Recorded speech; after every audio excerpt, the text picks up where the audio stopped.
Dajjal tidak akan muncul sebelum kedatangan Imam Mahdi. Dalam berbagai hadis, Rasulullah menceritakan sosok Imam Mahdi yang berasal dari keturunannya. Bila tidak tersisa dari dunia kecuali 1 hari, tentu Allah akan panjangkan hari tersebut sehingga Allah utus padanya seorang lelaki dariku atau dari keluargaku. Namanya seperti namaku dan nama ayahnya seperti nama ayahku. Ia memenuhi bumi dengan keadilan. Sesuai dengan sabda Rasulullah, maka Imam Mahdi bernama Muhammad atau Ahmad dengan ayah bernama Abdullah. Sifat fisik Imam Mahdi seperti hadis yang diriwayatkan Abu Daud. Tersingkap rambutnya dari arah kepala bagian depan atau dahinya lebar. Hidungnya mancung, ujungnya tajam, bagian tengahnya agak naik. Secara sederhana, bisa disimpulkan bahwa hidung Imam Mahdi tidak pesek. Imam Mahdi akan hidup dan memimpin dunia selama 7 atau 9 tahun. Hal ini sesuai dengan hadis yang diriwayatkan oleh Ibnu Majah. Selama masa kepemimpinan Imam Mahdi, maka kaum muslimin akan hidup dengan bertabur nikmat dan rezeki dari Allah Subhanahu wa Ta'ala. Kedatangan Imam Mahdi pada dasarnya akan mempersatukan kaum muslimin yang terpecah dan berkelompok-kelompok. Dan setelah mampu mempersatukan kaum muslimin, maka Imam Mahdi menegakkan negara Islam dalam satu bendera. Imam Mahdi di kalangan penganut Syiah diyakini merupakan imam yang ke-12. Imam Mahdi sejatinya telah turun di tahun 356 Hijriah. Namun kaum Syiah percaya bahwa Allah menyembunyikan Imam Mahdi secara gaib dan akan memunculkannya pada saatnya nanti. Imam Mahdi akan mengibarkan panji-panji jihad fisabilillah dan memerdekakan negeri-negeri Islam yang dikuasai oleh kaum kafir. Imam Mahdi akan memimpin berbagai peperangan yang dimulai dari Jazirah Arab, kemudian berlanjut ke negeri Persia dan negeri Rum. Allah memberinya kemenangan. Rasulullah berpesan, jika kalian melihat Al-Mahdi, maka berbaiatlah dengannya, walaupun harus merangkak-rangkak di atas salju, karena sesungguhnya dia adalah Khalifatullah Al-Mahdi. Al-Mahdi didukung oleh Taifah Mansurah. Mereka adalah pasukan Islam yang berpegang teguh pada Al-Quran dan Sunnah Rasulullah sebagaimana generasi awal umat Islam. Pasukan pembela Al-Mahdi ini disebut Asyabur Rayati Su'ud. Mereka memegang panji-panji hitam seperti bendera hitam yang dibawa pasukan Rasulullah. Dalam sebuah hadis disebutkan akan keluar suatu kaum dari arah timur. Mereka akan memudahkan kekuasaan bagi Al-Mahdi. Dalam hadis lain disebutkan dari Khurasan akan keluar beberapa bendera hitam. Tak sesuatu pun bisa menahannya sampai akhirnya bendera-bendera itu ditegakkan di Baitul Maqdis. Asyabur Rayati Su'ud muncul saat kematian Raja Saudi yang kemudian dilanjutkan dengan pertikaian 3 putra khalifah untuk memperebutkan Ka'bah. Seorang analisis politik Timur Tengah, Tony Carter, menilai pemerintah Arab Saudi kini tengah berada dalam perpecahan. Sepeninggal Raja Fahd, kekuasaan Arab Saudi terpecah pada 4 orang pangeran. Dan setelah Raja Abdullah berkuasa, sebagian kekuasaan politik masih tetap dipegang oleh Pangeran Nayef, Pangeran Sultan, dan Pangeran Salman. Diperkirakan setelah Raja Abdullah wafat, perseteruan antara 3 pangeran Arab akan makin memuncak. Apakah skenario ini persis seperti sabda Rasulullah? Akan berperang 3 orang di sisi perbendaharaanmu, mereka adalah putra khalifah. Tetapi tak seorang pun di antara mereka yang berhasil menguasainya. Kemudian muncullah bendera-bendera hitam dari arah timur. Lantas mereka memerangi kamu dengan suatu peperangan yang belum pernah dialami oleh kaum sebelumnya. Maka jika kamu melihatnya, berbaiatlah walaupun dengan merangkak di atas salju, karena dia adalah Khalifah Allah Al-Mahdi. Siapakah sesungguhnya kelompok pembela Al-Mahdi yang disebut Asyabur Rayati Su'ud ini? Ketika turun surat Muhammad ayat 38 yang mengabarkan bahwa bangsa Arab suatu saat akan berpaling dari Rasulullah. وَإِن تَتَوَلَّوْا يَسْتَبْدِلْ قَوْمًا غَيْرَكُمْ ثُمَّ لَا يَكُونُوا أَمْثَالَكُمْ. Para sahabat saat itu bertanya kepada Rasulullah, jika kita berpaling, siapakah yang akan menggantikan tempat kita? Nabi meletakkan tangannya yang penuh berkah ke atas bahu Salman Al-Farisi dan bersabda, dia dan kaumnya yang akan menggantikanmu. Demi zat yang jiwa berada dalam genggamannya, jika agama ini bertaburan di Suraya, maka sebagian dari orang Persia akan mencarinya dan memegangnya. Bangsa Persia kini tersebar selain di Iran, juga di Irak, Afghanistan, dan Pakistan. Dalam hadis lain, Rasulullah menyebutnya sebagai Bani Ishaq, keturunan Ish, putra Nabi Ishaq, keturunan dari Nabi Ibrahim alaihissalam. Merekalah yang akan menggantikan penduduk asli Madinah yang menjadi pendukung Al-Mahdi. Merekalah yang disebut oleh Nabi akan bertempur dengan bangsa Rum dalam peperangan yang dahsyat dan memenangkannya.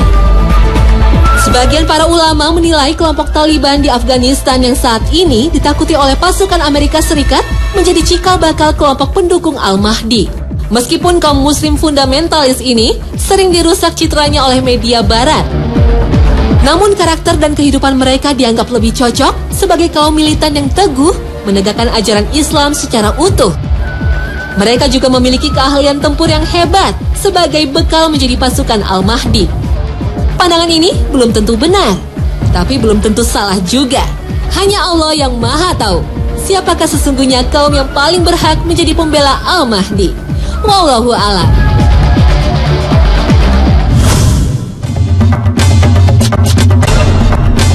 Turunnya Nabi Isa alaihissalam menjadi salah satu tanda besar makin dekatnya kiamat. Ada sekitar 33 hadis sahih, bahkan sebagian ahli hadis mengatakan jumlahnya sekitar 90 hadis tentang kedatangan Nabi Isa pada akhir zaman. Dalam sebuah hadis, Nabi Isa akan turun di Menara Putih di Damaskus. Dalam hadis lain disebutkan, ia mengenakan 2 potong baju yang dicelup Ja'faron dan Waros dengan meletakkan kedua telapak tangan di atas sayap-sayap 2 malaikat. Jika ia menundukkan kepalanya akan menetes. Jika dia mengangkatnya, turunlah air seperti mutiara. Maka tidak ada seorang kafir pun yang mencium aroma nafasnya, kecuali dia pasti mati dan nafasnya tercium dari jarak sejauh pandangannya. Saat turun, Nabi Isa ikut mendirikan salat bersama Imam Mahdi. Imam Mahdi kemudian berkata, "Majulah wahai Rasulullah, jadilah imam." Nabi Isa menjawab, "Tidak di antara kalian ada pemimpin yang telah dimuliakan oleh Allah dalam umat ini." Nabi Isa turun ke bumi tidak membawa syariat baru, tapi melanjutkan syariat Nabi Muhammad untuk menegakkan agama tauhid dan meluruskan kaumnya yang menyembahnya sebagai Tuhan. Nabi Isa bersama pasukan Al-Mahdi berhasil menaklukkan Roma, kemudian membunuh babi dan memecah salib. Sejak itulah umat Nasrani berbondong-bondong memeluk agama Islam, kecuali kaum Yahudi. Pasukan Islam di bawah kepemimpinan Al-Mahdi dan Nabi Isa kemudian memerangi bangsa Yahudi. Inilah tanda-tanda kiamat yang paling besar, sebagaimana sabda Rasulullah. Tidak akan terjadi hari kiamat sehingga kaum muslimin memerangi bangsa Yahudi, sampai-sampai Yahudi berlindung di balik batu dan pohon. Lalu batu dan pohon tadi akan berbicara, "Wahai orang Islam, hai hamba Allah, di belakangku ada orang-orang Yahudi. Kemarilah, bunuhlah ia, kecuali pohon Gorkot, sebab ia itu sungguh pohonnya Yahudi." Bangsa Yahudi dipimpin Dajjal akan melakukan perlawanan. Inilah perang terbesar pada akhir zaman. Dajjal bersama pasukan Yahudi akhirnya berhasil dikalahkan. Dalam sebuah riwayat, saat Dajjal melarikan diri, dihadang oleh Nabi Isa alaihissalam. Badannya mendadak meleleh seperti lilin terkena api. Maka musnahlah Dajjal yang hidup di muka bumi lebih dari 4.000 tahun. Setelah itu, dunia akan diliputi keamanan dan kedamaian. Nabi Isa akan hidup di bumi selama 24 tahun menegakkan keadilan dan kedamaian. Dalam hadis lain disebut selama 40 tahun. Nabi Isa kemudian wafat dan dimakamkan di samping makam Rasulullah. Saat ini, makam untuk Nabi Isa yang berada di Masjid Nabawi sudah disiapkan untuk menyambut Nabiullah ini.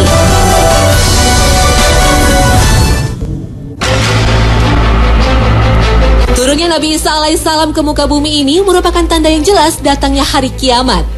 Allah berfirman dalam surat Az-Zukhruf, وَإِنَّهُ لَعِلْمٌ لِلسَّاعَةِ فَلَا تَمْتَرُنَّ بِهَا وَاتَّبِعُونِ هَذَا صِرَاطٌ مُسْتَقِيمٌ. Dan sesungguhnya Isa itu benar-benar adalah tanda bagi hari kiamat. Karena itu, janganlah kamu ragu-ragu tentang kiamat itu dan ikutilah aku. Inilah jalan yang lurus.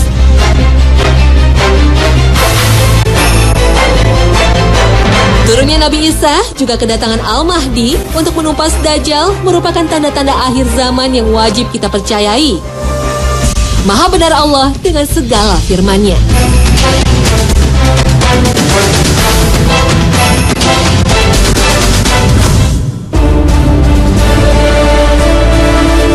Nah pemirsa, inilah akhir kebersamaan kita dalam 3 serial kiamat. Mudah-mudahan kisah kiamat dan tanda-tandanya makin menambah keimanan kita untuk selalu mempersiapkan diri menghadapi hari akhir. Terima kasih atas perhatian Anda dan jangan lupa untuk terus menyaksikan Hasanah yang akan menyajikan berbagai tema yang lebih menarik. Wassalamualaikum warahmatullahi wabarakatuh.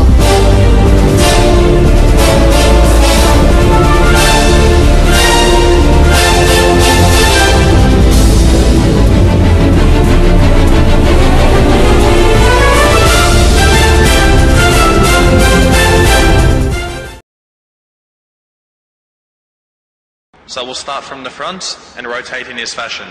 So we will have the first question from the front mic. A'udzu billahi minasyaitonir rajim. Bismillahirrahmanirrahim. Assalamu alaikum warahmatullahi wabarakatuh. Wa alaikum assalam warahmatullahi wabarakatuh. Sir, I want to reveal you some truth for which Allah has sent me. Because the topic was going about Hazrat Isa, and everybody knows that Hazrat Isa alayhi salam is going to come back. I myself want to reveal something, that I myself is Imam Mehdi, and I am giving you the good news of the arrival of the Jesus Christ, be peace upon him. You are the Mahdi? I am just don't laugh at me, because I am the Allah's message which I have taken, and Allah has told me that you have to go and tell, because this is the high time. This is the high time. We are not doing what we are ordered to. I have one question for you, if you don't mind. Imam Yes, sir. Mahdi is going to speak Arabic, as you know.